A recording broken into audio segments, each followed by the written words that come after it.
Welcome back to Dronacharya IAS YouTube channel. You're watching daily editorial analysis covering 11th July 2022. So इस video lecture में हम आज के important editorials cover करेंगे. आज इस वीडियो में हम दो आर्टिकल्स डिस्कस करेंगे. The first one is about GST on games of skill. यहाँ पे हम गेम्स ऑफ स्किल की बात करेंगे. क्या GST की डिस्कशन है वो हम यहाँ पे कवर करेंगे. And after that will talk about Sri Lankan protest, Sri Lanka का इकोनॉमिक क्राइसिस एंड अब नाउ रिसेंटली श्रीलंकन प्रोटेस्ट जो चल रहा है उन एस्पेक्ट्स को हम यहाँ पे क्लियर करेंगे. So let's begin with this video. तो शुरुआत करते हैं हमारे पहले आर्टिकल के साथ which is about GST on the games of skill. तो GST काउंसिल ने कुछ ग्रुप ऑफ मिनिस्टर्स को अपॉइंट किया था. And now they are about to contemplate that what should be the rate and incidence of imposing GST on lotteries, horse racing and the online gaming. Online gaming मतलब जो भी games of skills हैं, जैसे कि कोई lottery है, horse racing है, online gaming है, इनके ऊपर क्या रेट लगाया जाएगा, किस तरीके से GST इम्पोज किया जाएगा. For that GST Council has appointed the group of ministers. तो यहाँ से ये पूरा इशू इम्पॉर्टेंट हो जाता है. सबसे पहले समझते हैं कि when we talking about the skill gaming in India, इस पूरी मार्केट का एक ओवरव्यू ले लेते हैं. तो इंडिया में तकरीबन 560 मिलियन से ज़्यादा इंटरनेट यूज़र्स हैं. तो कंज्यूमर बेस अगर हम देखें तो world wide India second largest internet consumer base country बन जाता है. इस पूरे आर्टिकल में सबसे इम्पॉर्टेंट चीज़ है कि हमें पता होना चाहिए कि स्किल गेम्स क्या होती हैं. So games of skills are basically those जिनमें आप ऑनलाइन गेम्स खेलने के लिए to play that game you have to pay. इसमें फैंटेसी स्पोर्ट पे आ जाता है, dream 11, MPL fantasy, cricket, casual games, card games. So इन सब के अंदर कोई ना कोई स्किल की ज़रूरत पड़ती है. अपार्ट फ्रॉम दिस, अगर हम US और चाइना से कंपेयर करें तो फ़िलहाल इंडिया की जो गेमिंग मार्केट है it is currently smaller than those. अभी जो करंट वर्थ है that is around 1.5 billion US dollars, but it is expected कि by 2025 this will triple in size and it will reach to 5 billion US dollars. तो यहाँ पे हम according to स्टैटिस्टा देखें तो जो मार्केट वैल्यू है इंडियन स्किल गेमिंग सेक्टर की that is around 79 billion rupees in the financial year 2021 and 2022. तो क्या रीजंस रहे हैं इंडिया के अंदर गेम ऑफ स्किल्स की पॉपुलैरिटी के. देखिए, सबसे पहला तो ये टारगेट करता है जो यंग कंज्यूमर बेस है. इससे जो डिस्पोजल इनकम है वो राइज होती है. It also introduces the new sophisticated gaming genre जिसमें ईजी लर्निंग कर्व के साथ आप गेम खेल सकते हैं. देन एक और बड़ा चीज़ जो यहाँ पे आता है that is availability of internet. Internet की अवेलेबिलिटी से ये ऑनलाइन गेमिंग का जो स्तर है वो काफ़ी बढ़ा है. Also there is rapidly increasing number of smartphones and tablet usages in our country as well. उसके अलावा there is also growth of influencer economy and there is life style changes due to COVID-19 pandemic. अब जो young population है, young बच्चे हैं, वो बाहर physical sports की बजाय अपना जो ऑनलाइन गेमिंग वाला जो एरिया है यहाँ पे ज़्यादा इंटरेस्टेड रहते हैं. So these could be the possible reasons जिसकी वजह से इंडिया के अंदर ऑनलाइन गेमिंग इतना पॉपुलर हुआ है. नाउ नेक्स्ट चीज़ जो यहाँ पे इंपॉर्टेंट हो जाती है दैट इज़ टू अंडरस्टैंड कि ये जो गेम ऑफ स्किल्स हैं इन रेगुलेट किस तरह किया जाता है इंडिया में. तो प्रेजेंटली हमारे पास कोई ऐसा फेडरल लॉ नहीं है जिससे कि ये जो गेम ऑफ स्किल्स हैं इनको रेगुलेट किया जाए. Although we have public gambling act 1867, prize competitions act 1955, जिससे कि हम करंटली इंडिया के जो ऑनलाइन गेमिंग इंडस्ट्री है इसे गवर्न करते हैं at the federal level. Whereas different Indian states ने इन एक्ट्स को सुपरसीड कर दिया है by their state legislations as well. अब यहाँ पे जो पब्लिक गैम्बलिंग एक्ट है और जो सुप्रीम कोर्ट के डिसीजंस रहे हैं they have excluded game of skill from the ambit of gambling. जो गैम्बलिंग की डेफिनेशन है वहाँ से जो गेम ऑफ स्किल्स हैं जो उनको यहाँ से एक्सक्लूड कर दिया गया है. Now, state governments in India, they are empowered by the constitution to legislate on gambling. तो ये gambling के ऊपर जो भी legislation होती है उसका empowerment किसके पास है? State government के पास है. देयरफॉर अभी रिसेंटली तमिलनाडु के रिस्पेक्ट में हम ये टॉपिक डिस्कस कर चुके हैं। लास्ट मंथ की बात है, हमने ऑनलाइन गेमिंग की बात की थी। तमिलनाडु की बात करें तो वहाँ पे मद्रास गैम्बलिंग एक्ट 1930 आता है। इस एक्ट के अंदर भी जो गैम्बलिंग है, उनके अंदर जो स्किल गैम्बलिंग है उसको इस एम्बिट से बाहर रखा गया है। Then we had Tamil Nadu gaming and police laws amendment ordinance 2020। तो इसमें ये जो 1930 वाला जो लॉ था, इसे एक्सपैंड किया गया and it recognizes online gaming platform as the mode of gambling and it provides them as an exception to skill gaming. Also, Meghalaya ने भी 2021 के अंदर Meghalaya regulating of gaming ordinance दिया। इस ऑर्डिनेंस के अंदर भी जो गेम ऑफ स्किल्स हैं या फिर जो गेम ऑफ चांसेस हैं, इनके ऊपर रेगुलेशन दी गई विद इन द स्टेट, ताकि एक लाइसेंसिंग रिजीम आ सके for all forms of gaming. And this law also creates a progressive independent regulatory body. तो मेघालय के अंदर एक इंडिपेंडेंट बॉडी बनाई गई है to regulate this, which is called as Meghalaya gaming commission. So it will monitor all the gaming activities in the state of Meghalaya. Similarly Kerala के अंदर भी 2021 में केरला स्टेट गवर्नमेंट ने एक नोटिफिकेशन इशू की थी, जिसके अंदर जो ऑनलाइन रमी है उसे इलीगल कर दिया गया था, when specially when it is played for stakes. अब इस पूरे केस में सुप्रीम कोर्ट की क्या ऑब्जर्वेशन है, देखें। सुप्रीम कोर्ट ने एक केस आया था विच वाज द चांबर भगवाला केस, जिसके अंदर कुछ टेस्ट ऑफ प्रिपोर्डेंस जो थे उसे ले डाउन किया गया था, और to determine whether the game which has offered fall under the category of banned और रिस्ट्रिक्टेड गेम ऑफ चांस और it is the game of skill. कि जो भी गेम्स हैं ये कोई गेम ऑफ चांस है जिनको आप जो कि रिस्ट्रिक्टेड या फिर बैंड कैटेगरी में आते हैं, या फिर वो गेम ऑफ स्किल्स हैं। तो इसे लेकर सुप्रीम कोर्ट ने कुछ टेस्ट की जो कुछ गाइडलाइंस हैं वो दी थी। अब हाई कोर्ट के वर्डिक्ट्स देखें तो Kerala, Tamil Nadu, Madhya Pradesh, Karnataka, they have also attempted कि जो ऑनलाइन गेमिंग है जहाँ पे मॉनिटरी स्टेक्स आ जाते हैं उनके ऊपर बैन लगाया जाए। हाउएवर ये जो लोकल बैन्स हैं ये स्ट्राइक आउट कर दिए गए थे by the state high courts as the unconstitutional. अब यहाँ पे जो एक चीज़ आपको पता होनी चाहिए, that is all India gaming federation, AIGF, all India gaming federation के बारे में आपको पता होना चाहिए। It's a self regulatory apex industry body. जब भी ऑनलाइन स्किल गेमिंग की बात आती है इंडिया में, सो इसको लेकर जो सेल्फ रेगुलेटरी जो बॉडी है, एपेक्स बॉडी है, that is all India gaming federation, and this was founded in 2016। तो अब जो इशू है जो हम डिस्कस कर रहे हैं, that is the issue of levying GST on the skill games in India. ना अब GST लिवाई करने के लिए जो फेडरल गवर्नमेंट्स हैं उन्होंने एक पैनल सेटअप किया है of state finance ministers in 2021, ताकि जो 3 चीज़ें हैं यहाँ पे, online gaming portals, casinos and race courses, इनके ऊपर इनको ध्यान में रखते हुए इनकी बेटर वैल्यूएशन की जा सके। तो अब GST तो लगाना है, तो 3 चीज़ें आ गई, 3 सर्विसेज आ गई, online game portals, casinos and race courses. At present जो ऑनलाइन गेमिंग है इसके ऊपर 18% GST लगता है। हाउएवर पैनल ने यूनिवर्सली डिसाइड ये किया था कि इस GST को हाइक किया जाए फॉर ऑल दीज सर्विसेज, 18% से बढ़ाकर 28% टैक्स इस पे लगाया जाए। तो इश्यूज़ क्या आ रहे हैं इस पूरे एस्पेक्ट में लेकर, देखें। अब जितनी भी गेमिंग इंडस्ट्री है, अब गवर्नमेंट ऑफ मेघालय कंसिडर कि जितना भी गेमिंग इंडस्ट्री है it is gambling, which is not only against the established jurisprudence but it may also fall out of the Central GST Act 2017 itself। तो यहाँ पे तो पूरे के पूरे गेमिंग इंडस्ट्री को ही गैम्बलिंग बना दिया गया। फिर अब यहाँ पे अगर हम CGST एक्ट देखें तो यहाँ पे कहा जाता है कि इस तरह के एक्शनेबल क्लेम्स जिनसे कि आप GST से किसी चीज़ को एक्सक्लूड कर सकते हैं, that can be done except for the lottery, betting and gambling. अब क्योंकि जो बेटिंग और गैम्बलिंग है they interpreted as the game of chance, they not staking और betting on the game of skill, this is purely game of chance. So equating all the game of skills under one umbrella, this can not be done.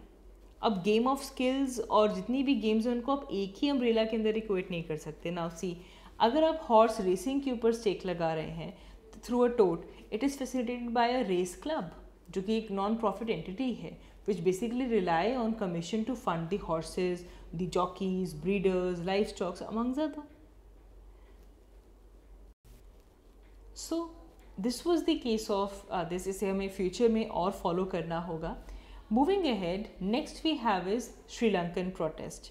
Now Sri Lanka एक जो worst economic crisis face कर रहा है, इसी के साथ साथ Sri Lankan government के खिलाफ जो प्रोटेस्ट है वो काफ़ी ज़्यादा इंटेंसीफाई हो चुका है.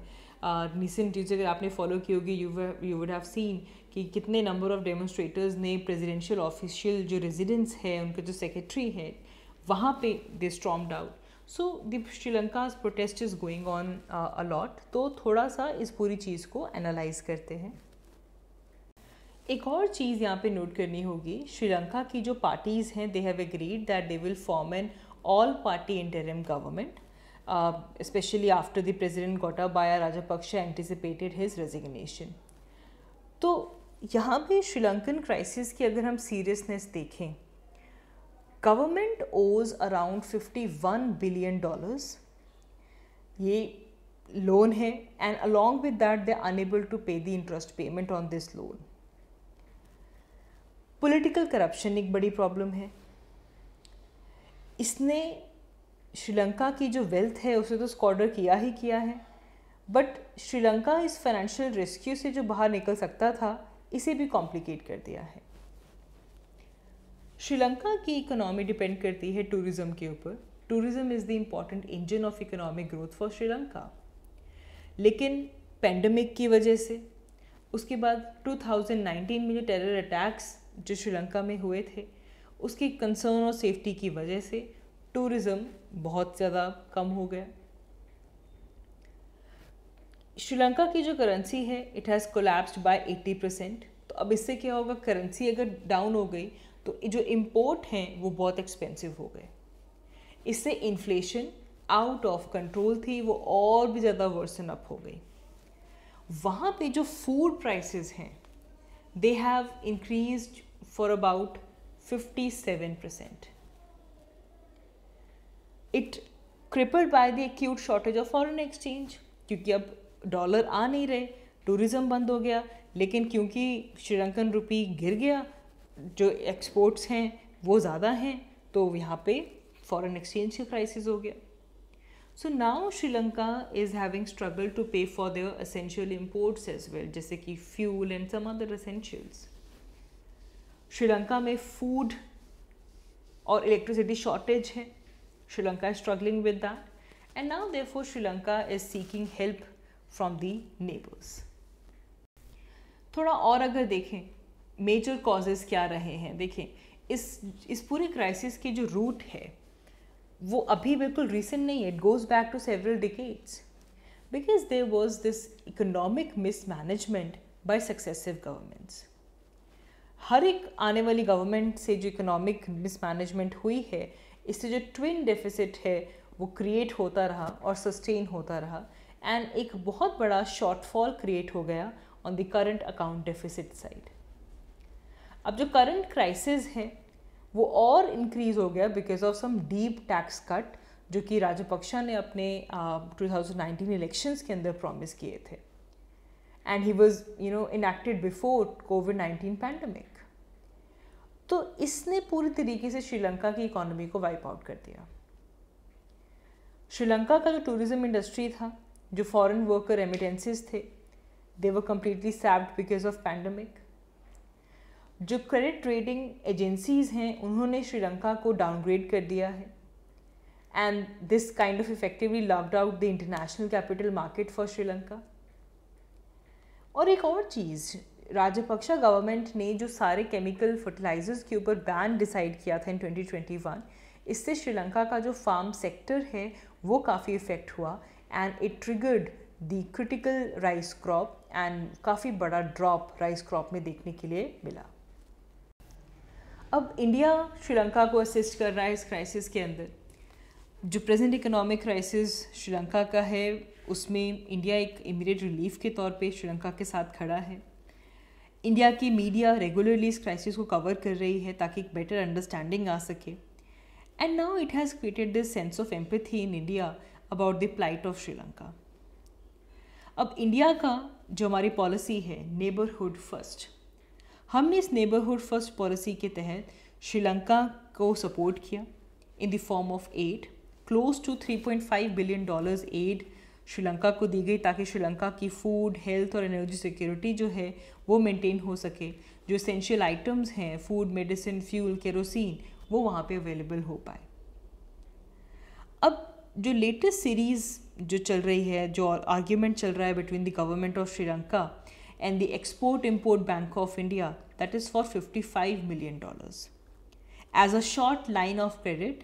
इससे जो पेडी क्रॉप है, पेडी क्रॉप के लिए जो यूरिया चाहिए उसके प्रोक्योरमेंट की बात यहाँ पे हो रही है।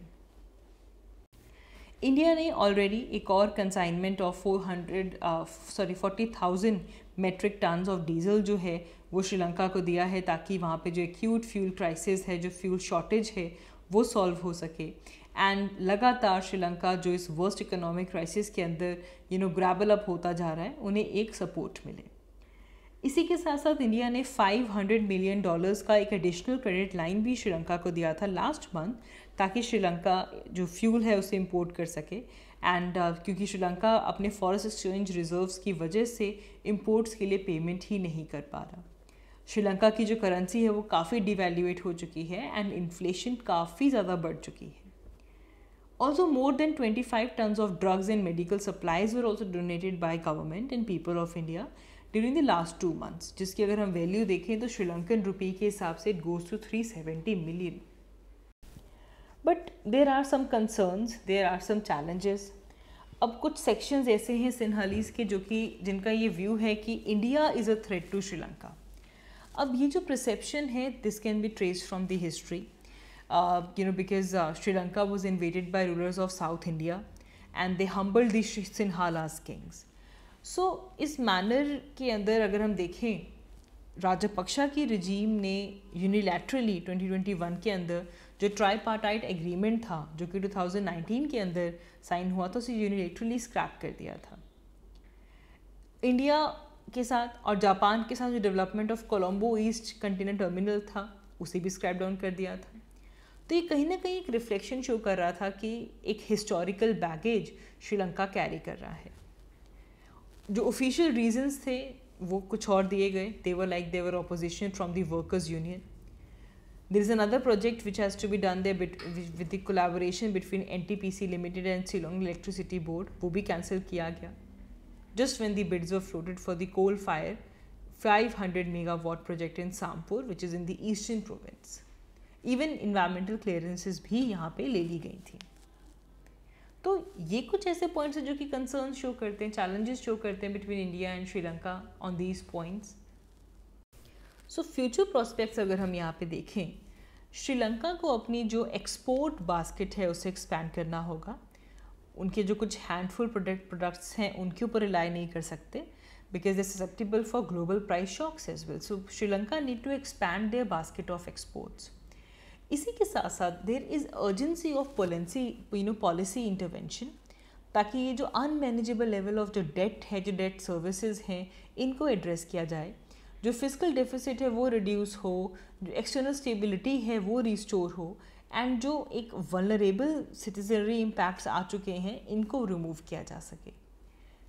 अब दोनों ही कंट्रीज आपस में कोलैबोरेट कर सकते हैं in the area of infrastructure and development, क्योंकि जो इकोनॉमिक क्राइसिस श्रीलंका जो देख रहा है, एक तो सबसे पहली चीज़ that can also talk about linking Sri Lanka's electricity grid with that of India. एक इंटरकनेक्टिविटी आ सकती है from the Indian side, most likely Tamil Nadu से श्रीलंका की तरफ। ऑलरेडी हमारे क्रॉस बॉर्डर एनर्जी ट्रेड है, बांग्लादेश के साथ है, नेपाल के साथ है, भूटान के साथ है, म्यांमार के साथ है। तो श्रीलंका के साथ भी ऐसा कुछ हो, ऐसी जो टॉक्स हैं वो रिवाइव हुई हैं। Also at an appropriate time there should be the regular movement of people and goods. इससे एक जो ट्रेडिशनल सी रूट्स हैं जैसे कि थूथुकुडी, कोलंबो एंड राजेश्वरम एंड तायमन्नार, इन सब को दोबारा से अलाउ किया जाए। एक रेगुलर मूवमेंट इन रूट्स के ऊपर होनी चाहिए। और ये जो कुछ सेनहेलीज मेजॉरिटी का जो ये जो सेक्शन ऑफ माइंड है जिसके अंदर वो कह रहे हैं कि India is a threat, that threat can not be dispelled. लेकिन इसके लिए पीपल टू पीपल इंटरेक्शन हम फैसिलिटेट कर सकते हैं, We can include that pilgrimage by the monks in the other section of Sri Lankan society. India के अंदर जो बुद्धिस्ट इंपॉर्टेंट प्लेसेस हैं वहाँ पे साउथ में जा सकते हैं. सो इसको अप्रिशिएट करना होगा. India has responded with urgency for the Sri Lanka governments request. जब भी उनको असिस्टेंस की बात आती है तो इंडिया बहुत अर्जेंट बेसिस पे श्रीलंका की हेल्प कर रहा है, सो दैट श्रीलंका इस हार्डशिप से ओवरकम कर सके एंड दोनों ही कंट्रीज़ के बीच में जो इकोनॉमिक लिंकेजेस हैं वो इन्हांस हो सके through this infrastructure connectivity and renewable energy. So that is all for this video. Thank you so much for watching. I will see you all in my next one. Thank you.